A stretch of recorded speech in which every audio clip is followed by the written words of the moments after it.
Hello guys, അപ്പോൾ എല്ലാവരോടും ഒരു കാര്യം പറയാൻ വേണ്ടിയിട്ട് വന്നതാണ്. ഞങ്ങൾ ഇന്നലെ 4 ദിവസം മുന്നേ ഒരു വീഡിയോ ഇട്ടുണ്ടായിരുന്നു. ഷോർട്സ് നിങ്ങളെല്ലാവരും കണ്ടു എന്ന് പ്രതീക്ഷിക്കുന്നു. പക്ഷേ ആ വീഡിയോ ഇട്ടതിന് അത് ആക്ച്വലി ഒരു പ്രൊമോഷൻ ആയിരുന്നു. ഒരു ആപ്പിൻ്റെ പ്രൊമോഷൻ വീഡിയോ ആയിരുന്നു. അത് മനസ്സിലാവാണ്ട് പല ആൾക്കാരും അത് റിയൽ വീഡിയോ അല്ല, അത് മനസ്സിലാക്കാതെ പല ആളുകളും വീഡിയോ ഫുള്ളായിട്ട് കാണാണ്ട് കമൻറ്റ് ഇടുക, അതിൽ അഭിനയിച്ച ആൾക്കാരെ തെറി വിളിക്കുക, അങ്ങനെ അതുപോലെ ഇൻസ്റ്റാഗ്രാമിലും ഫേസ്ബുക്ക് പ്രൊഫൈലിലും കയറിയിട്ട് തെറി വിളിക്കുന്ന ഒരു സാഹചര്യം ഉണ്ടായിട്ടുണ്ട്. അപ്പോൾ അതൊന്നും നിങ്ങളോട് പറയണം. അതൊരു പ്രൊമോഷൻ വീഡിയോ ആയിരുന്നു ആക്ച്വലി. അപ്പോൾ അതൊന്ന് മനസ്സിലാക്കുക നിങ്ങൾ. ആ പയ്യനൊക്കെ ഞാൻ ഒരുപാട് നിർബന്ധിച്ചിട്ട് അഭിനയിപ്പിച്ചതാണ് അതിൽ. പക്ഷെ അത് ഭയങ്കര നെഗറ്റീവായി ബാധിച്ചു. ഇപ്പോൾ അവന് പുറത്തേക്ക് ഇറങ്ങാൻ പറ്റാത്ത അവസ്ഥയിലാണ് ചെക്കനുള്ളത്. അപ്പോൾ നിങ്ങളെല്ലാവരും ഒന്ന് മനസ്സിലാക്കുക, അതൊരു പ്രൊമോഷൻ വീഡിയോ ആയിരുന്നു. വീഡിയോ ഫുള്ളായിട്ട് കാണാണ്ട് കമൻറ്റ് ഇടുക, സോഷ്യൽ മീഡിയ കയറി മെസ്സേജ് അയക്കുക, തെറി വിളിക്കുന്നതൊന്നും ചെയ്യരുതാരും. അപ്പോൾ അത്രേ ഉള്ളൂ. അപ്പോൾ അതൊന്ന് പറയാൻ വേണ്ടി വന്നതാണ്. അതിൽ അഭിനയിച്ച ഒരാളാണ്. അത് നിനക്ക് എന്തെങ്കിലും പറയാനുണ്ടോ?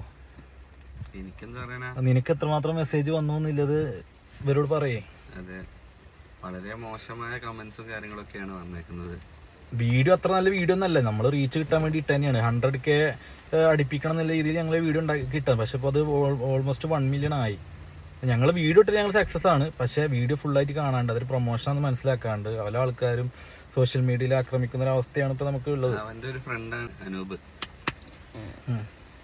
അനൂപിന് എന്താ പറയാനുള്ളത്? ഓക്കെ, അത്രേ ഉള്ളൂ. Bye guys.